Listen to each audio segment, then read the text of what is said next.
There are several halls that are discussed in this philosophy. There are at least four, actually. There's the hall of ignorance, there's the hall of knowledge, there's the hall of wisdom, and there's another one called the hall of significances. Now, these are halls that have to do with, a hall in esoteric philosophy is just a category of consciousness, a type of consciousness, a field of learning, a field of evolution.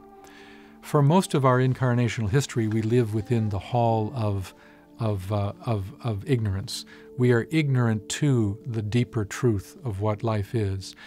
Before you're on the path at all, or I should say the conscious path, we are living in the hall of ignorance, and we are acquiring knowledge and experience and learning that is intellectual, that is helping us to remedy that.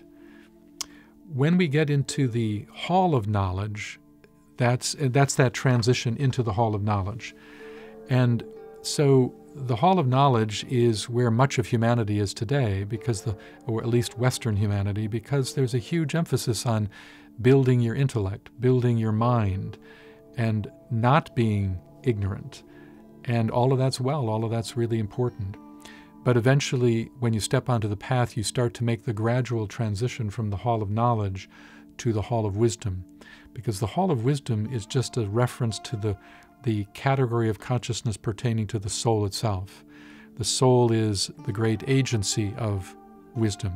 Your soul is made up of several components. One of them, it represents the wisdom that has been subtly stored within you over all those incarnations that now you're much more conscious of. And it is said that the soul there's something called the causal body, which is storing the wisdom you have earned over the course of hundreds of lives. And that's the consciousness of the soul. The soul is the agent of wisdom. The personality is the agent of knowledge. And the person that hasn't integrated their personality at all yet, that's the hall of ignorance. And then beyond that, there's this field or hall of significances, which is going even beyond wisdom.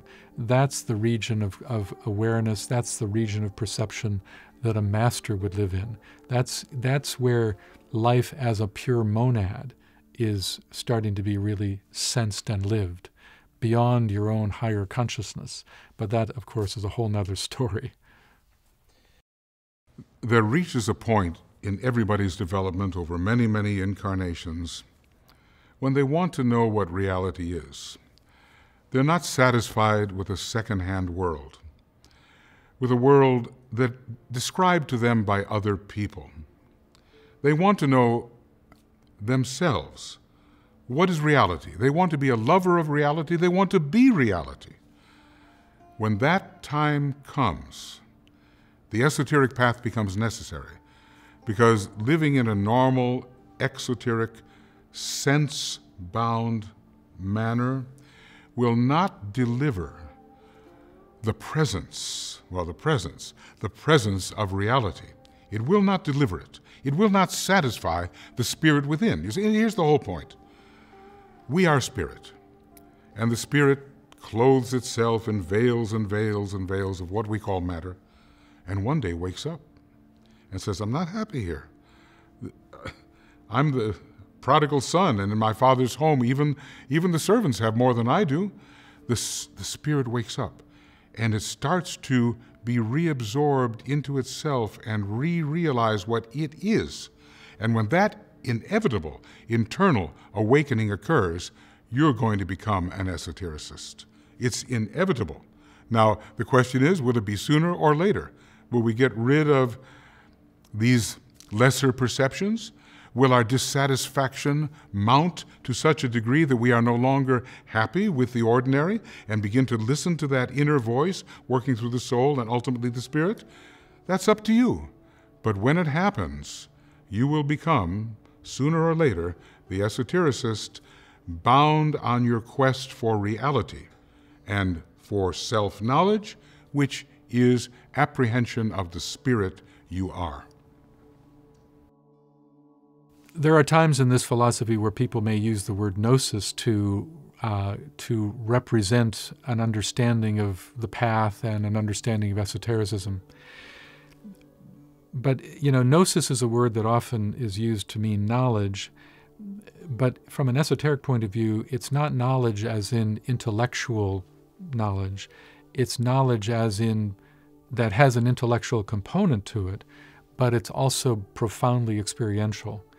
It's that amazing process of having knowledge and experience that leads to what we would call wisdom. So what is wisdom?